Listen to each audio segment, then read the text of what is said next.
दोस्तों अभी बहुत ज़्यादा दिन पहले की बात नहीं है जब दीपिका पादुकोण की इस बिकनी पर कितना भारी तमाशा हुआ था। वो तमाशा भी ऐसा था जो एक दिन वाला नहीं, महीनों चलने वाला था। सड़क से लेकर बड़ी बड़ी राजनीतिक गलियारों तक लोगों ने दीपिका और शाहरुख की इस फिल्म के बॉयकॉट को लेकर खूब तांडव किया था। यहाँ तक कि एमपी के गृह मंत्री नरोत्तम मिश्रा ने तो दीपिका की बिकनी पर कह दिया था कि हम देखेंगे फिल्म मध्य प्रदेश में रिलीज होती है कि नहीं होती है। बीजेपी के सांसद से लेकर मंत्री तक दीपिका और शाहरुख पर पूरी तरह आग बबूला थे और #बॉयकॉट पठान ट्रेंड किया था। लेकिन अब लोग पूछ रहे हैं कि उसी डबल इंजन की सरकार में देखिए ये क्या हो रहा है। दोस्तों ये सीन है मध्य प्रदेश के रतलाम जिले का, जहां 13वें जूनियर मिस्टर इंडिया 2023 में महिला बॉडी बिल्डर बिकनी में दिखी, जबकि उसी ही मंच पर हनुमान जी की मूर्ति भी लगी हुई थी। दोस्तों हमारे भारत में चाहे पुरुष पहलवान हो या महिला पहलवान, सभी बजरंग बली के भक्त होते ही हैं। तो ऐसे में किसी भी ऐसी प्रतियोगिता में हनुमान जी की तस्वीर होना या उनकी मूर्ति होना कोई नई बात नहीं है। लेकिन सवाल ये है कि जब इस बिकनी से इन नेताओं को कोई दिक्कत नहीं हुई तो फिर उस बिकनी से क्यों परहेज हुआ। कहने का मतलब कुछ लोगों द्वारा उसे भगवा बिकनी बताते हुए लताड़ा गया और कहा गया कि ये तो धर्म का अपमान है और ये धार्मिक भावनाएं आहत करने वाली बिकनी है। और यहाँ तो खुद हनुमान जी की मूर्ति के बगल में देखिए ये सब क्या हो रहा है। मतलब तो ये दोनों बिकनी ही है ना। और दोस्तों ये देखिए, ये बिकनी शो तो हनुमान जी के बगल में एक ही मंच पर हुआ, वो भी उनके शब्दों में बोले तो भगवा बिकनी में। तो उन नेताओं को तब परहेज क्यों नहीं हुआ? क्या कोई भी आपत्ति दर्ज नहीं कराई गई? ये दोगलापन हुआ कि नहीं हुआ?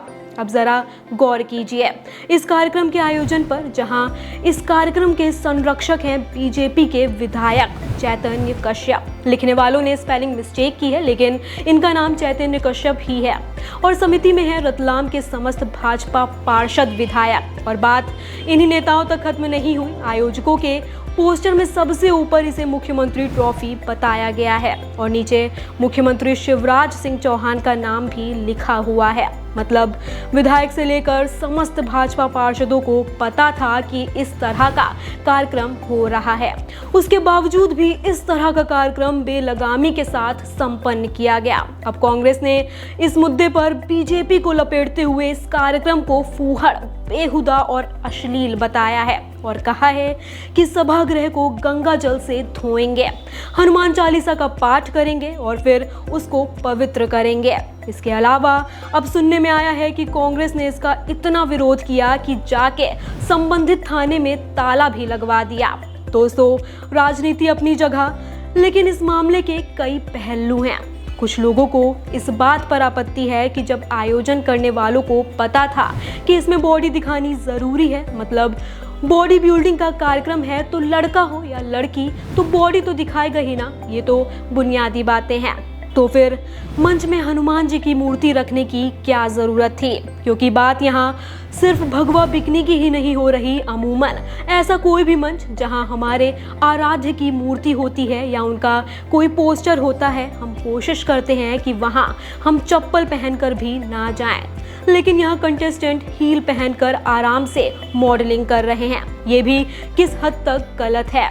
आप सोच कर देखिए 1 मिनट के लिए कि अगर यहाँ आयोजन किसी गैर बीजेपी शासित राज्य में हो रहा होता, बीजेपी के अलावा किसी और दल का नेता कर रहा होता, बीजेपी और गोदी मीडिया पूरा आसमान सर पर उठा चुकी होती। कई गोदी चैनलों पर डिबेट बैठ गई होती।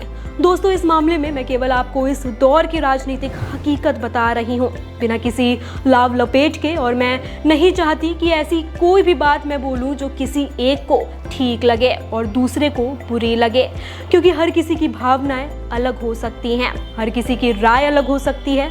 मुझे बताइए आपको क्या लगता है, क्या सच में इस मूर्ति की यहाँ पर जरूरत थी या इस पवित्र मूर्ति को हटाकर भी कार्यक्रम संपन्न कराया जा सकता था? आयोजन समिति को पता था ना कि बिना हील्स के, बिना बिकनी के काम नहीं चलेगा, क्योंकि प्रतियोगिता ही ऐसी है। तो फिर इस मूर्ति को हटाया क्यों नहीं गया? हर पहलवान, चाहे वह लड़का हो या लड़की, उसके दिल में तो बजरंग बली ही है ना। चलिए मानते हैं कार्यक्रम की शुरुआती समय में मूर्ति को रख भी दिया गया, लेकिन कार्यक्रम जब शुरू हो गया था और पहलवान बॉडी शो करना शुरू कर चुके थे, तब तो इस मूर्ति को हटाया भी जा सकता था ना। दोस्तों, आपको भी ये लगता है कि इसमें कहीं कोई चूक हुई है, और अगर हुई है तो कहाँ हुई है? आपकी इस पर क्या राय है? कमेंट बॉक्स में हमें ज़रूर बताएं।